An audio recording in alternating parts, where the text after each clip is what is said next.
हमारे लिए भी एक अनुशासन बना हुआ है। वह है जिनवाणी का कर्म सिद्धांत का अनुशासन।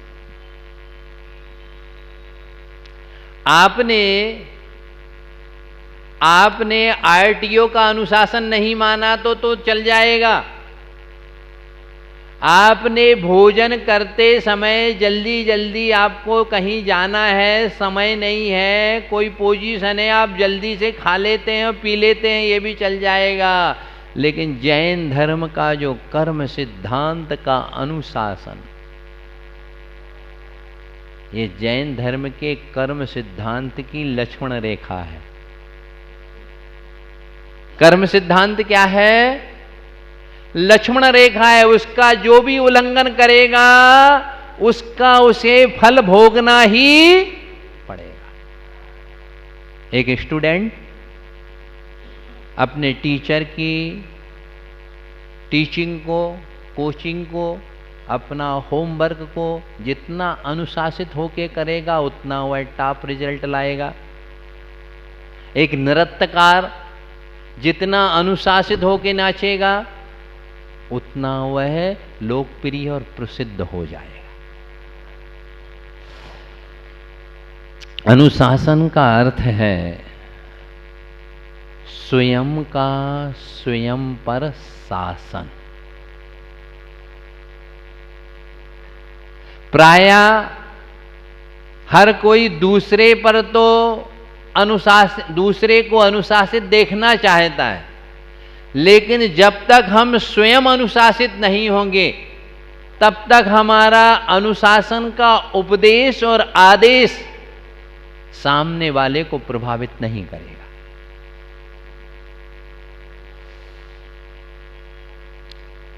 एक महिला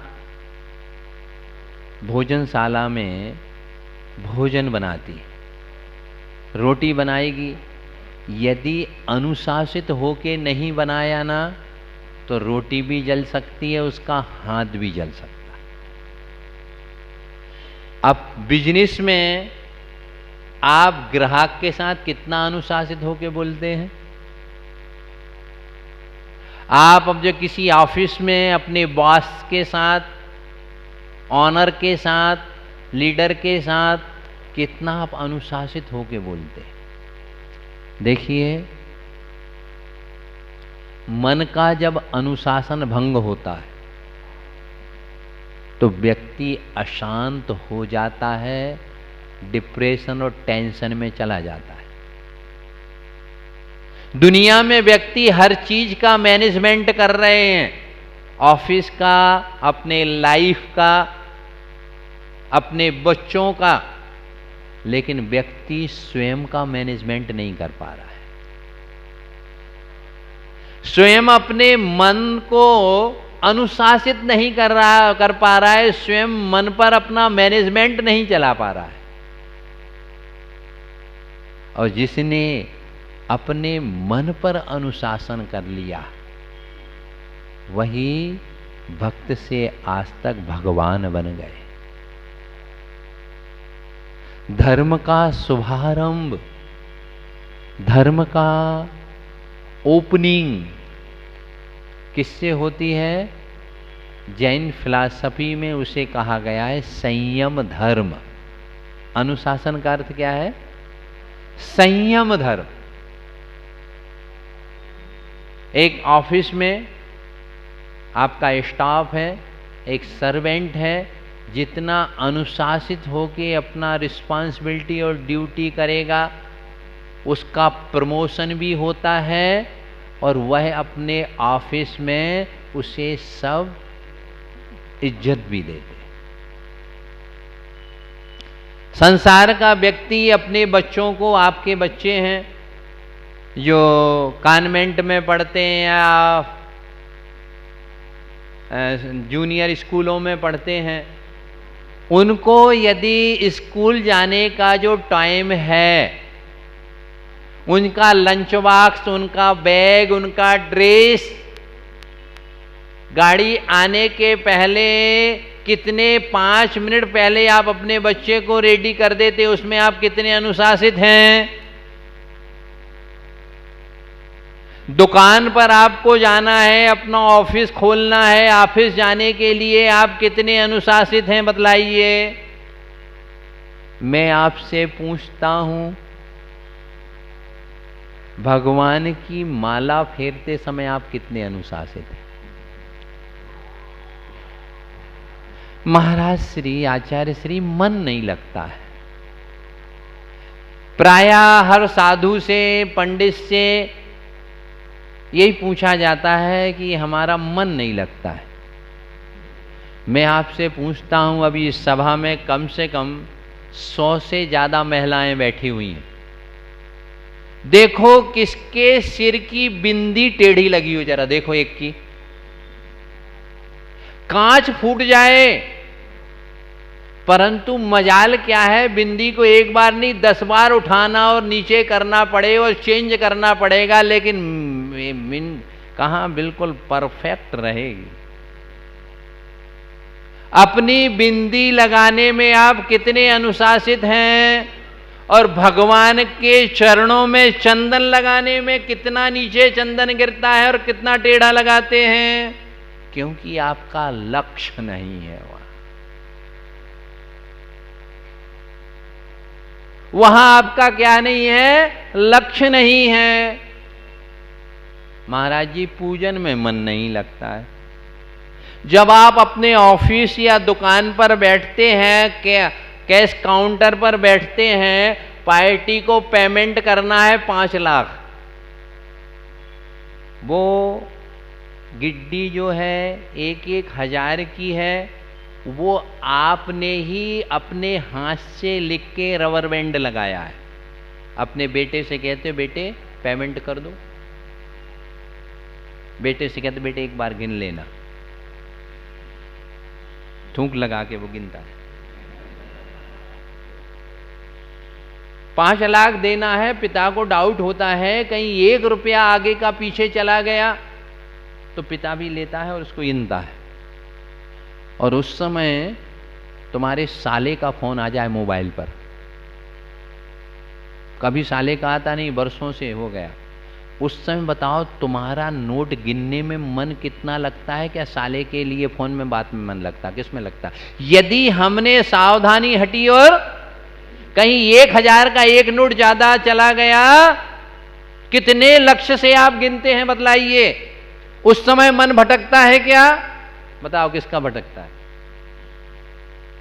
उस समय आपका मन क्यों नहीं भटकता है? एक बार आपने खुद उस गिड्डी को खुद आपने लिखा है, बच्चे ने काउंट किए हैं, और फिर भी आपको डाउट होता है कि कहीं एक नोट चिपक के नहीं चला जाए, तो फिर से गिनते हैं। कितने अनुशासित होके गिनते हैं बोलो? बोलो यहां जितने जेंट्स बैठे हैं, अपनी शर्टिंग, अपना फुल पैंट, अपने चश्मे को कितना मैनेजमेंट करके पहनते हैं, कितने अनुशासित होके पहनते हैं। उस समय आपका मन क्यों नहीं भटकता है? कोई प्रोग्राम में जाना हो, पतिदेव आपको ले जा रहे हो, आप साड़ी पहन रही हो, कोई महिला, इसकी प्लेट मजाल क्या है, एक आधा इंच ऊपर नीचे हो जाए, एक कम हो जाए, किसी महिला की देखना नहीं होगा, चाहे प्रोग्राम मिस हो जाए, पति कितना चिल्लाता रहे। जैसे आप इन कार्यों को इतने अनुशासित होके अपनी बिंदी, अपना श्रृंगार, अपने नोटों को गिनते हैं, इतने अनुशासित होके आप भगवान की माला गिनते हैं। अपने आप से पूछो। मन खुद का भटकता है और सामने वाले से पूछते हो, महाराज मेरा मन क्यों भटकता है? जैसे आप नोट गिनते हैं, वैसे ही परिणामों से भगवान की माला इतने अनुशासित होके गिनिएगा। मैं तो इस बात को स्वीकार किया है, ना करूंगा ना कभी करता हूं, कि आदमी ये कहता है कि मेरा माला में मन नहीं लगता है। मैं तो इस बात को मानता ही नहीं, ऐसा हुआ है ना हो सकता है, हो ही नहीं सकता है।